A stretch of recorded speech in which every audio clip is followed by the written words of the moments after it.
নমস্কাৰ, জয় হিন্দ, জয় অসম। এটা বহুতেই ভাল খবৰ লৈছোঁ আপোনালোকৰ মাজলৈ। আজি পুনৰ নতুনকৈ চাকৰি আহিল ৰেলৱে বিভাগৰ ফালৰ পৰা। যিহেতু গ্ৰেড 3 গ্ৰেড 4 লেভেলৰ পোষ্টসমূহ মুকলি হৈছে। যদি আপুনি পোষ্টসমূহত ইণ্টাৰেষ্টেড হয়, এলিজিবল হয়, আবেদনসমূহ কৰি ল'ব পাৰিব।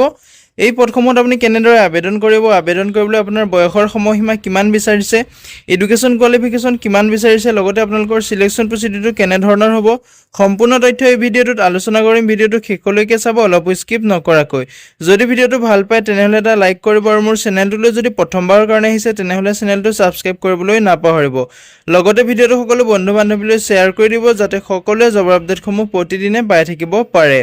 ভিডিঅ' ডেছক্ৰিপশ্যনতে মই হোৱাটছআপ চেনেলৰ লিংক দিছোঁ, তাতো গৈ আপোনালোকে হোৱাটছআপ চেনেলটো ফ'ল' কৰি ল'ব যাতে প্ৰতিদিনে জবৰ আপডেটসমূহ সকলোতকৈ আগতীয়াকৈ পাই থাকিব পাৰে।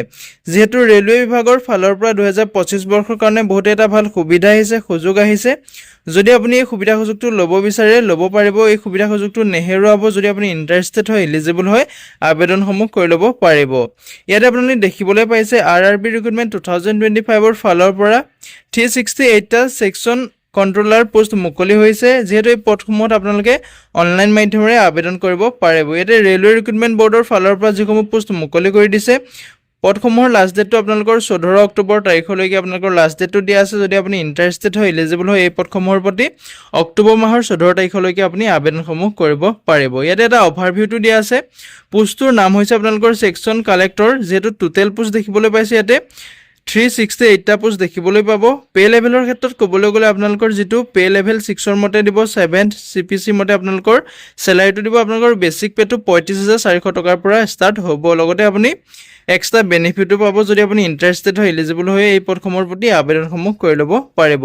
যিটো অৰ্গেনাইজেশ্যনটোৰ নেম হৈছে ৰেলৱে ৰিক্ৰুটমেণ্ট বৰ্ড RRB। যিহেতু RRB ফালৰ পৰা নতুনকৈ পোষ্ট মুকলি কৰিছে 2025 বৰ্ষৰ কাৰণে। এটা বহুতেই ভাল সুবিধা আহিছে, সুযোগ আহিছে। যদি আপুনি ইণ্টাৰেষ্টেড হয় পদসমূহৰ প্ৰতি বা এলিজিবল হয়, আবেদনসমূহ কৰি ল'ব পাৰিব। ভিডিঅ' ডেছক্ৰিপশ্যনতে মই আবেদনৰ লিংক দিম, তাতে গৈ আপুনি আবেদনসমূহ কৰি ল'ব পাৰিব। ইয়াতে এলিজিবিলিটি ক্ৰাইটেৰিয়া দিয়া আছে, আপোনালোকৰ বয়সৰ সময়সীমাটো দিয়া আছে। মিনিমাম আপোনালোকৰ 20 বছৰৰ পৰা মেক্সিমাম 33 মানে 33 বছৰ বয়সলৈকে আপুনি এই পোষ্টসমূহত আবেদন কৰিব পাৰিব। যদি আপোনাৰ 20 বছৰ হৈছে তেতিয়া আপুনি পদসমূহত আবেদন কৰিবলৈ এলিজিবল হ'ব। লগতে আপুনি মেক্সিমাম 33 বছৰ বয়সলৈকে আবেদন কৰিব পাৰিব। আৰু ইয়াতে এটা কোৱা আছে যে আপোনালোকে এজ ইলেকশ্যনসমূহো ল'ব পাৰিব। যদি SC/ST কেণ্ডিডেট হয় তেনেহ'লে আপুনি 5 বছৰকৈ এজ ইলেকশ্যন ল'ব পাৰিব। যদি OBCৰ কেণ্ডিডেট হয় তেনেহ'লে আপুনি 3 বছৰকৈ এজ ইলেকশ্যন ল'ব পাৰিব। PWBDৰ আনৰিজাৰ্ভ OBC SC/STৰ কাৰণে আপোনালোকৰ ক্ৰমে 10 বছৰ, 13 বছৰ, 15 বছৰকৈ আপুনি এজ ইলেকশ্যনসমূহ ল'ব পাৰিব। এতিয়া এডুকেশ্যন কোৱালিফিকেশ্যনটো আপোনালোকৰ গ্ৰেজুৱেশ্যন বিচাৰিছে। যদি আপোনাৰ BA BSc BCom আপোনাৰ কমপ্লিট হৈ আছে ইয়াতে, তেতিয়া আপুনি আবেদন কৰিব পাৰিব। এক্সট্ৰা আপোনালোকৰ কোনো ডকুমেণ্ট নালাগে, কোনো আপোনালোকৰ ডিপ্ল'মা নালাগে, ইয়াতে কোনো এক্সপিৰিয়েঞ্চ নালাগে। যদি আপুনি চিম্পল গ্ৰেজুৱেশ্যনটো কৰি থৈছে তেতিয়া আপুনি পদসমূহত আবেদন কৰিবলৈ এলিজিবল হ'ব। ইণ্টাৰেষ্টেড আৰু এলিজিবল কেণ্ডিডেটে আবেদন কৰিব পাৰিব। ভিডিঅ' ডেছক্ৰিপশ্যনতে মই আবেদনৰ লিংক দিম, তাতে গৈ আপোনালোকে আবেদনসমূহ কৰি ল'ব পাৰিব। ষ্টাৰ্টিং ডেটটো হৈছে আপোনালোকৰ এই পদসমূহত এপ্লিকেশ্যন প্ৰক্ৰিয়াটো ষ্টাৰ্ট হৈছিলে 15 ছেপ্টেম্বৰ তাৰিখৰ পৰা। যিহেতু আবেদন প্ৰক্ৰিয়াটো ষ্টাৰ্ট হৈ গৈছে আজিৰ, যিহেতু 15 ছেপ্টেম্বৰ আজিৰ পৰা এই পদসমূহত ষ্টাৰ্ট প্ৰক্ৰিয়াটো আৰম্ভ হৈ গৈছে।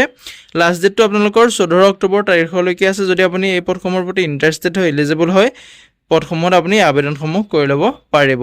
আজিলৈ ভিডিঅ'টো ইমানেই আছিলে। যদি ভিডিঅ'টো চাই ভাল পালে এটা লাইক কৰিব আৰু মোৰ চেনেলটোলৈ যদি প্ৰথমবাৰৰ কাৰণে আহিছে তেনেহ'লে চেনেলটো ছাবস্ক্ৰাইব কৰিবলৈ নাপাহৰিব। লগতে ভিডিঅ'টো সকলো বন্ধু বান্ধৱীলৈ শ্বেয়াৰ কৰি দিব যাতে সকলোৱে এই ধৰণৰ জবৰ আপডেটসমূহ প্ৰতিদিনে পাই থাকিব পাৰে।